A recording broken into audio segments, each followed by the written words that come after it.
miocárdio. Queria convidar vocês para a gente dar uma chegada na nossa mesa aqui, usar os nossos recursos. Vamos lá, professor Leonardo, vamos me acompanhar aqui só para a gente poder chegar junto nessa mesa que ela traz para a gente aqui a noção, né? Eu vou mostrar para vocês esses equipamentos aqui que a gente tem na nossa câmera aqui e a gente pode mostrar um pouco dos materiais. Quer que eu vou te... Perfeito, pode ser. Eu vou te auxiliar aqui, Alanzinho. Ótimo. Se precisar aqui. Ótimo.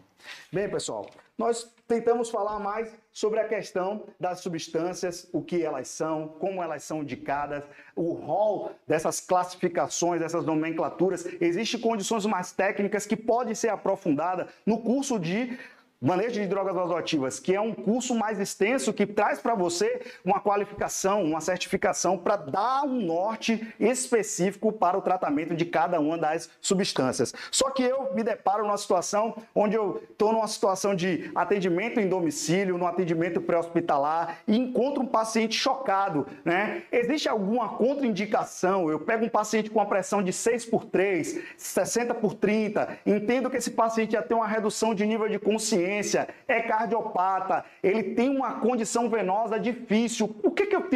Qual o recurso que eu tenho que ali ofertar para esse paciente para garantir que ele tem uma melhora da pressão arterial, uma melhora da perfusão cerebral? Eu tenho que garantir que ele vai ter acesso venoso, né? E nem sempre, doutor Leonardo já tinha elaborado muito bem essa fala, é indicado uma passagem de catéter central no ambiente domiciliar, né? Ali na residência do paciente é um ambiente contaminado, onde você não tem lápis cirúrgico, não tem aquela condição de estéreo, para que garanta que não haja ali uma contaminação na necessidade de passagem de catéter central. Então aí nós lançamos mão da necessidade, pode mostrar aqui, da punção venosa.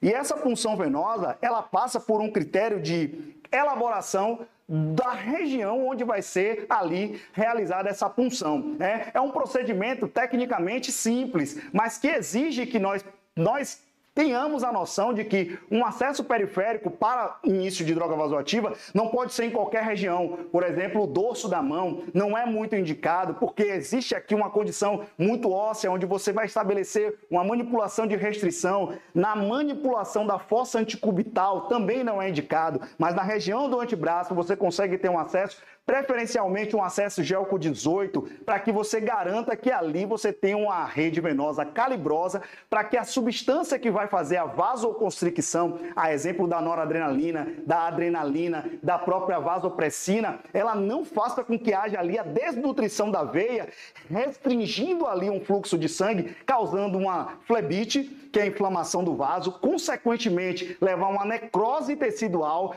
Se houver qualquer tipo de extravasamento, ainda piora mais a solução. Nós não podemos acreditar que a droga ela só vai causar algum dano se ela extravasar o vaso, que é quando o catéter sai de dentro da veia. Não. Essa droga, ela por si só, mesmo canalizada no lúmen do vaso, ela já causa ali uma desnutrição local, podendo levar a uma flebite. Posteriormente, ela pode levar a uma necrose tecidual. É necessário a eleição de uma veia que é muito, às vezes, teoricamente, existe um tabu, existe um receio de muitos profissionais funcionar a veia jugular periférica.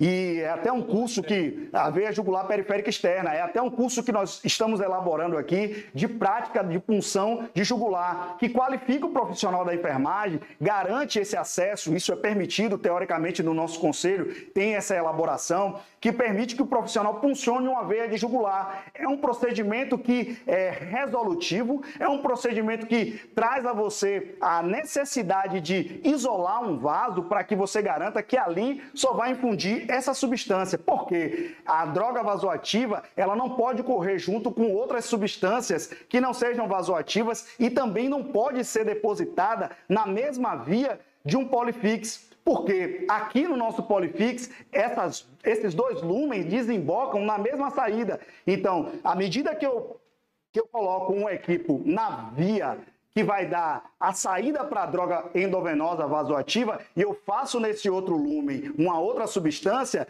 eu não tenho uma separação, eu crio um bolos da droga vasoativa no vaso. Então, é importante que você funcione um outro acesso periférico para fazer outros tipos de medicações, ou seja, antibiótico ou algumas drogas para efeito de analgesia. Essas drogas, doutor Leonardo, elas não podem correr juntas na mesma via do acesso periférico, né? Idealmente, nós precisamos ter a passagem é um caráter provisório, né, o acesso periférico, mas idealmente nós precisamos ter o acesso central. Esse é o padrão ouro para a utilização das drogas vasoativas. Isso é muito estabelecido nas unidades de tratamentos intensivos, mas muitos emergencistas médicos conseguem passar nas unidades de emergência. Ele tem um ambiente mais seguro, ele tem o recurso disponível. Eu sei que muita gente em algumas regiões não dispõe de cateter central, então a gente precisa entender que se eu preciso colocar a droga vasoativa no acesso periférico, eu tenho que ter um acesso calibroso exclusivo para essa finalidade, funcionar um outro acesso para outras finalidades de medicações, mas se eu tenho um recurso do cateter central, eu vou utilizar o acesso central para a finalidade da passagem da infusão das drogas vasoativas.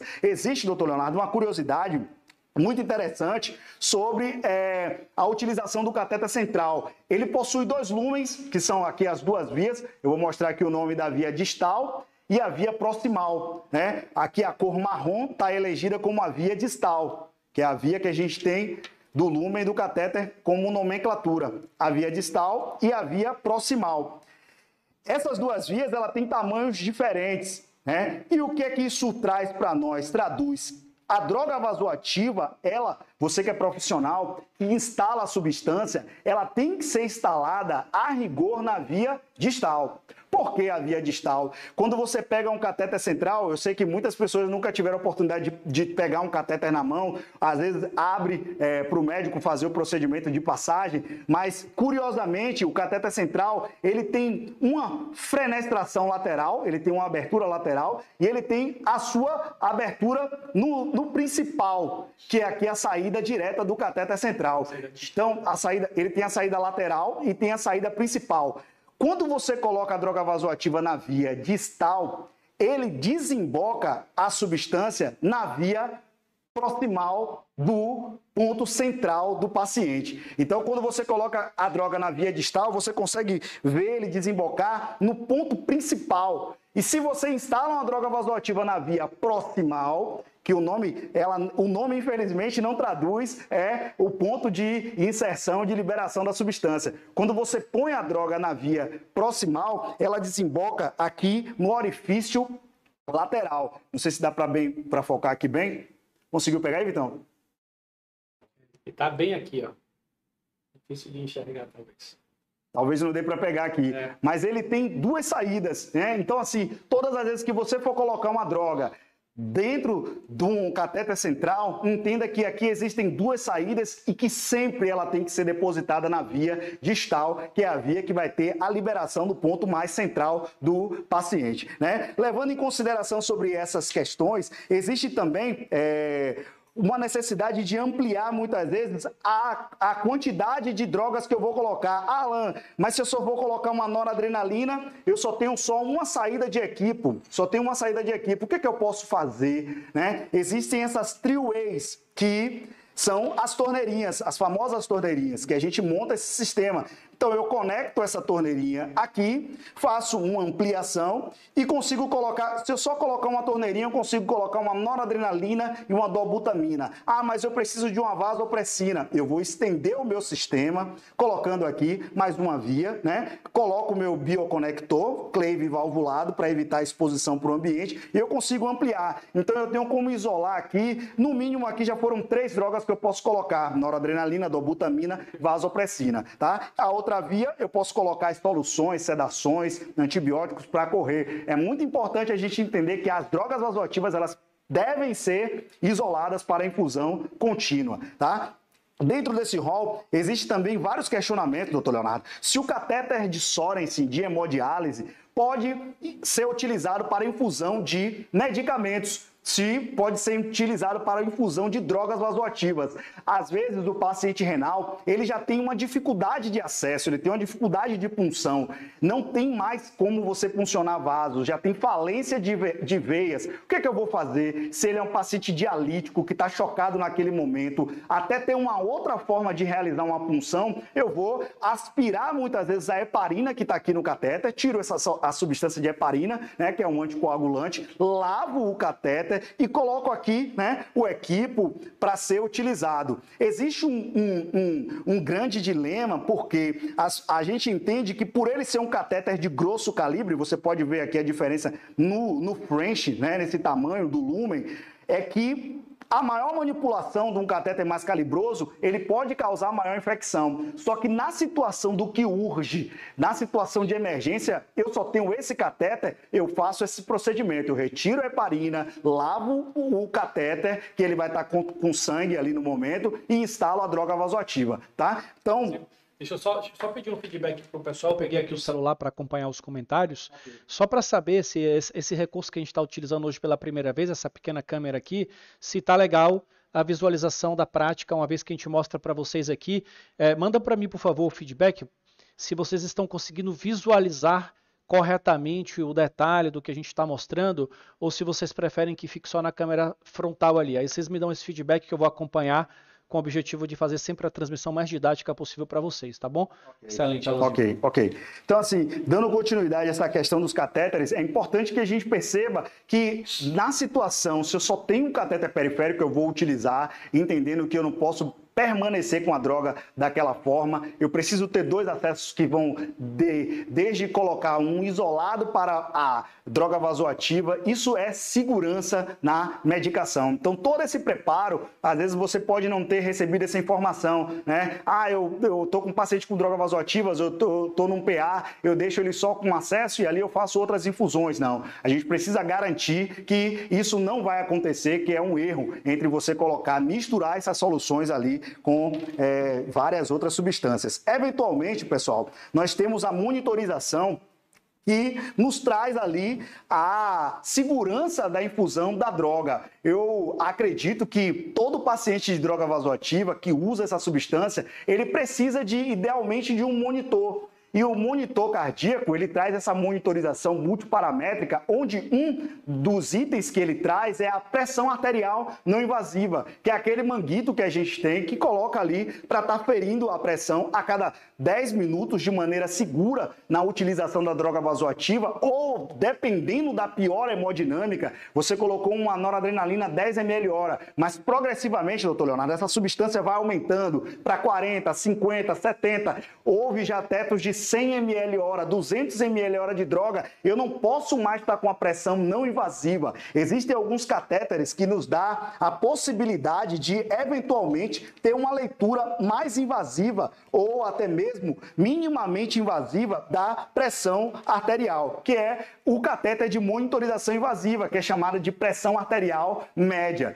né? O que é esse procedimento? Esse procedimento nada mais é do que uma punção, onde o médico faz uma punção na artéria radial, ou na artéria braquial, ou na artéria ulnar. Ele punciona essa artéria e aí, a partir desse momento, ele faz a junção desse catéter. Pode ser um gelco, às vezes você não dispõe no seu serviço de um catéter específico para essa finalidade, mas existe, às vezes, o improviso, e aqui nesse caso, né, nós estamos mostrando.